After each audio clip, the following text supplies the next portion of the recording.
For 2,000 years, the cross has functioned as the ultimate emblem of passive suffering and mournful endurance. The traditional cultural narrative surrounding Good Friday asks us to look at this icon and weep. Standard religious teaching frames human life as a heavy segment of existence to simply be endured. You carry your burden, suffer quietly, and hold out hope that your true reward is waiting in the afterlife. Millions of people go through their entire earthly experience clinging to their burdens, waiting for a reward that never arrives because they never learn to live in the present.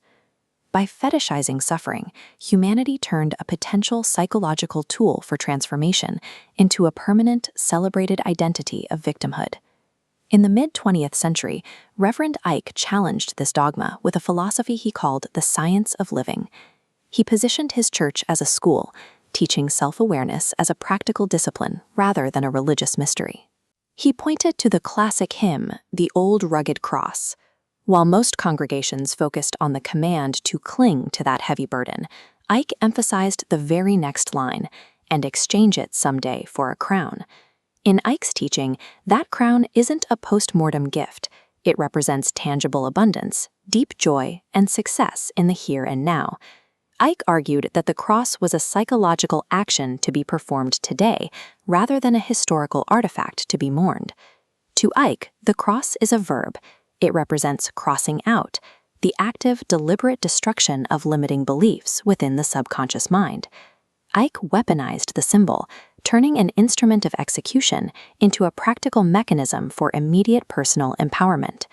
When traditional teaching says, "He died that we might live," Ike asked a specific question: what is the he that must actually die? It is the negative self-identity that must be crucified to make room for an abundant life. Ike illustrated this through the biblical story of the man at the pool of Bethesda, who spent 38 years waiting for a miracle. When asked if he wanted to be well, the man didn't say yes. He offered a complaint and excuse, listing reasons why he was stuck. Humans subconsciously cling to this sick self-identity because it provides a comfortable, snug excuse to avoid the terrifying responsibilities of a full, active life. Individuals often find a twisted sense of holiness or virtue in being broke or miserable. Wealth and success require an internal vacancy. The identity of poverty must be mentally and literally crossed out before any new reality can take root. An internal identity as a failure inevitably causes a person to sabotage their own professional or personal wins the moment they materialize.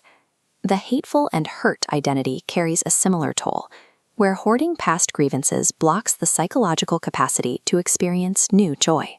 External reality cannot outgrow internal identity. You must kill the old version of yourself to birth the new one. Decades after Ike's controversial sermons, modern science began proving these exact theories in clinical laboratories. Speaker Les Brown identifies Ike as an unrecognized pioneer of modern positive psychology. Ike's concept of the sick self maps onto the medical field of psychoneuroimmunology. This is the study of how the mind and nervous system influence the immune response. Clinical data now shows a causal link from a negative self-identity to suppressed physical health. This line of thought was later popularized by figures like Norman Vincent Peale, who brought the power of positive thinking into the mainstream consciousness.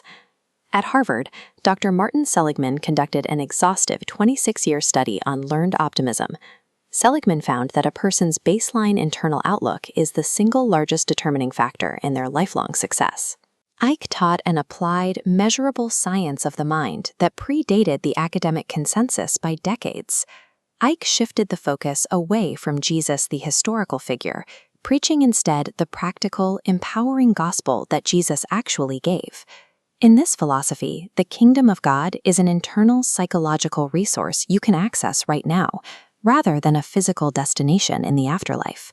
This forces a self-audit. Which limiting self-identity, which old man, are you still actively choosing to carry around today? True abundance begins at the exact moment you take action to mentally cross out your negative self.